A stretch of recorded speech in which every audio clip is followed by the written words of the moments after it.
Magandang gabi Pilipinas, sa detalye ng mga pangunahing balita. Hindi kurap. Yan ang katangian na hinahanap ng mayorya ng mga Pilipino sa isang kandidato batay sa inilabas na survey ng Social Weather Stations o SWS. Bukod dyan, matulungin at may malasakit sa mga may hirap ang hanap din ng mga botante. May ulat si Patrick De Jesus. Para sa akin, yung titingnan ko yung kandidato na talagang may malasakit sa mga Pilipino.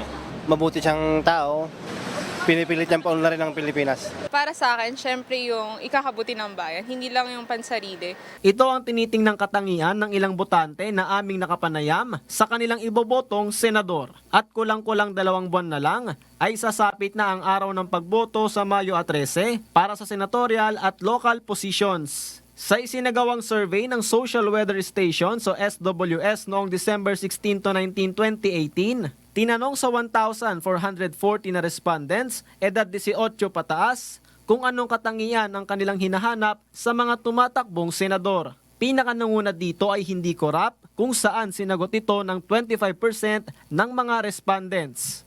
Ayon sa mga kababayan nating botante, talagang mahalaga pa rin na katangian ng isang tumatakbong politiko ang kawalang bahid ng katiwalian. Kapag ang kandidato hindi korap, iunahin niya yung para kapakanan ng mga Pilipino kaysa sa pansarili. Hindi ginagastos ang mga pera ng gobyerno. Nakulong na sila sa korap nila sa gobyerno. Ngayon, kakandidato na naman sila. Samantala, sa kapareho ding survey, sumunod sa katangian na tinitingnan ng mga botante ay ang malasakit sa mga may hirap. May magandang pag-uugali, mapagkakatiwalaan, may pakialam sa mga nangangailangan at kayang tumupad sa mga pangako.